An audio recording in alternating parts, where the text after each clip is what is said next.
আসসালামু আলাইকুম। আবার চলে আসলাম তোমাদের মাঝে পদার্থের পঞ্চম অধ্যায়ে গাণিতিক ব্যাখ্যা নিয়ে। গত ক্লাসে আমি আলোচনা করেছিলাম যে বস্তু ভাসবে না ডুববে এটা কয়টা জিনিসের উপর নির্ভর করে, তিনটা জিনিসের উপর পুরো ডিটেলস আমি বলেছিলাম। আজকে যদি গাণিতিকভাবে চাই যে এই বস্তুটা ভাসবে না ডুববে তাহলে কিভাবে দিবা একটু খেয়াল করো। ধরো যে প্রশ্ন এরকম আছে যে 5 কেজি ভরের একটি বস্তু, 5 কেজি ভরের একটি বস্তুর আয়তন মনে করে 0.002 মিটার কিউব হলে পানিতে কি অবস্থায় থাকবে? পানিতে কি অবস্থায় থাকবে?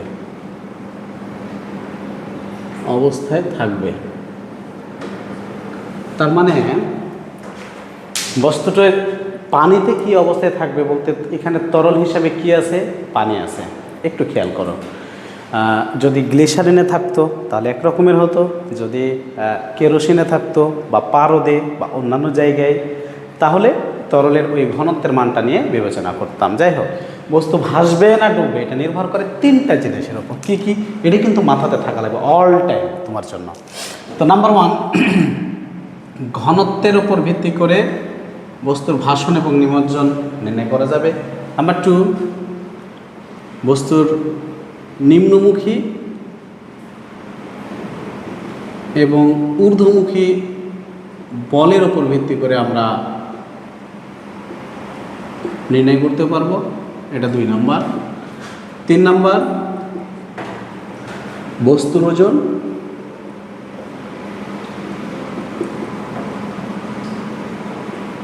এবং অপসারিত তরলের ওজন দ্বারাও আমি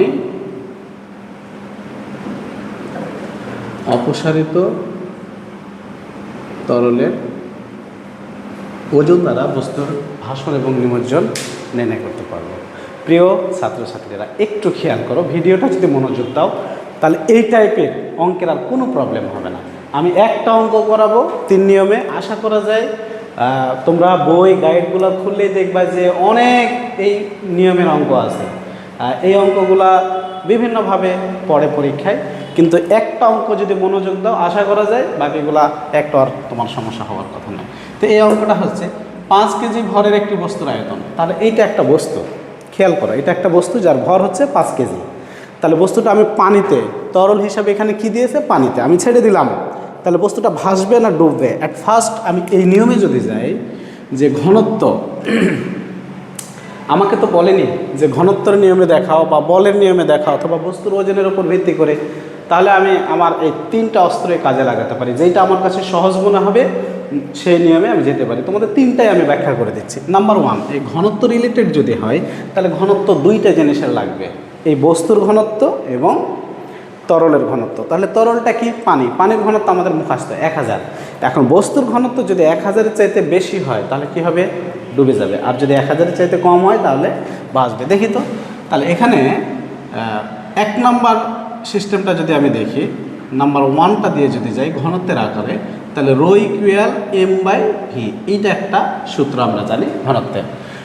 তাহলে দেখো এখানে m এর মান কত?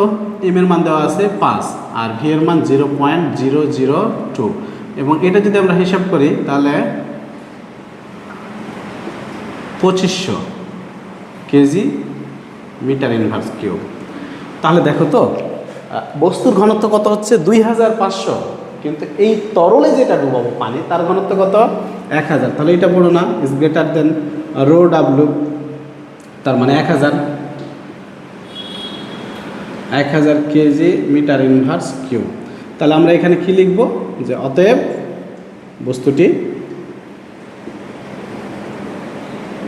বস্তুটি পানিতে ডুবে যাবে, পানিতে ডুবে যাবে। খেয়াল করো, আমরা এই নিয়মে বের না করে যদি 2 নাম্বার নিয়মে বের করতে যাই তখন কোন সিস্টেমে করব? বস্তুটির নিম্নমুখী বল। তাহলে 2 নাম্বার সিস্টেমটা দেখো, এটা বিকল্প নিয়ম, যদি না থাকে তাহলে এটা দিয়ে বের করবা। 2 নম্বর নিয়মটা হচ্ছে নিম্নমুখী বল, তার মানে F1 ধরলাম, এটা mg, নিম্নমুখী বল অলওয়েজ mg, m এর মান 5 গুণিত 9.8। তাহলে আমরা জানি এটা যদি হিসাব করো তাহলে হবে 5 × 40, 5 × 9 45, 49 নিউটন। তাহলে আমাদের নিম্নমুখী বল কত বের হয়েছে? 49 নিউটন। আর ঊর্ধ্বমুখী বল যদি আমরা হিসাব করি, ঊর্ধ্বমুখী বল F2 ধরো, এটা সমান হচ্ছে ভি রো জি, আমি প্লবতা বলেছিলাম। তাহলে এখানে ভি এর মান বসাও, ভি মানে তরলের আয়তন, অপসারিত যে তরল করছে সেইটা, কিন্তু কতটুকু অপসারণ করবে? বস্তুর আয়তন যতটুকু ততটুকুই অপসারণ করবে। তাহলে বস্তুর আয়তন কত একটু দেখে নাও। বস্তুর আয়তন ছিল 0.002, এখানে রো মানে পানির ঘনত্ব, যে তরলে থাকবে তার ঘনত্ব, এবং জি মানে তো জানোই অভিকর্ষ ত্বরণ। তাহলে আমরা যদি এটা হিসাব করি তাহলে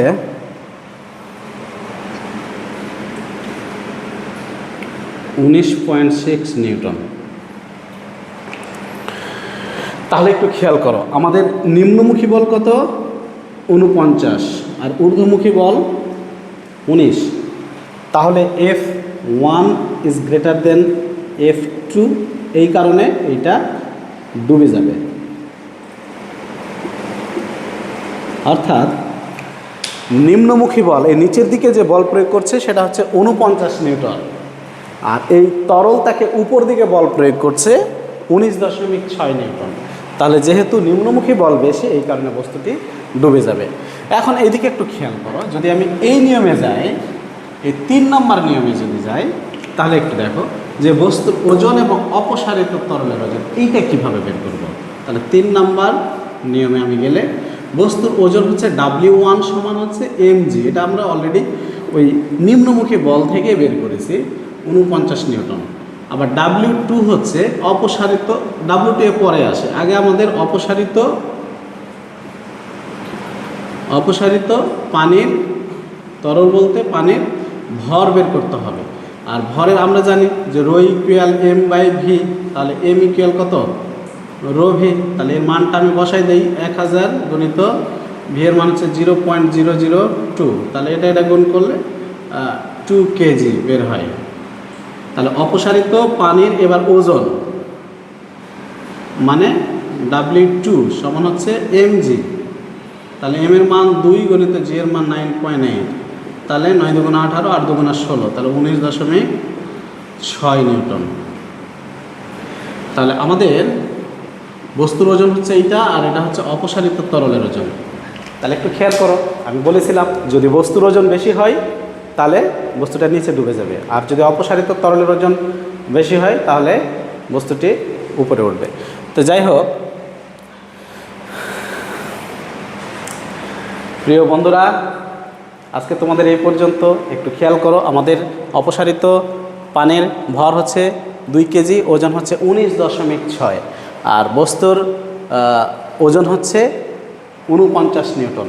তাহলে বস্তুর ওজনটাই নিচের দিকে ক্রিয়া করবে। বস্তুর ওজন হচ্ছে 49 আর অপসারিত পানির 19, তার মানে বস্তুর ওজন বেশি, আর বস্তুর ওজন যদি বেশি হয় তাহলে এটাও ডুবে যাবে। এখন এই একটা অঙ্ক 3 নিয়মে বের করার দরকার নেই, তুমি যেমনভাবে ইচ্ছা তুমি বের করতে পারো, কিন্তু যখন তোমাকে ইন্ডিকেট করে দিবে যে তুমি ঘনত্বের ভিত্তিতে বের করো বস্তুটি ভাসবে না ডুববে, তখন আর মাতব্বরি করার সুযোগ নাই। এইটাও করা যাবে না, এটাও করা যাবে না, এটা দিয়ে করতে হবে। অর্থাৎ এই 1 নম্বর কন্ডিশনটা ফলো করতে হবে। যদি বলে দেয় যে বস্তুটির নিম্নমুখী বল এবং ঊর্ধ্বমুখী বলের ভিত্তিতে দেখাও বস্তুটি ভাসবে না ডুববে, যেটা চাইবে এটা পাবা। দেখবা যে অনেক অঙ্ক এই টাইপের আছে, এবং আর্কিমিডিসের সূত্র সমর্থন করে কি করে না, এই টাইপের যদি থাকে একটা সূত্র খালি ফলো করবো। আর্কিমিডিসের সূত্র হচ্ছে বস্তুর হারানো ওজন আর অপসারিত তরলের ওজন। বস্তুর হারানো ওজন আর অপসারিত তরলের ওজন যদি সমান হয়ে যায় তাহলে আর্কিমিডিসের সূত্রটি স্যাটিসফাই করে। যাই হোক, আগামী দিন দেখা হবে নেক্সট কোনো ভিডিও নিয়ে। সাথে থাকো এলিট কোচিংয়ের সাথে। আল্লাহ হাফেজ।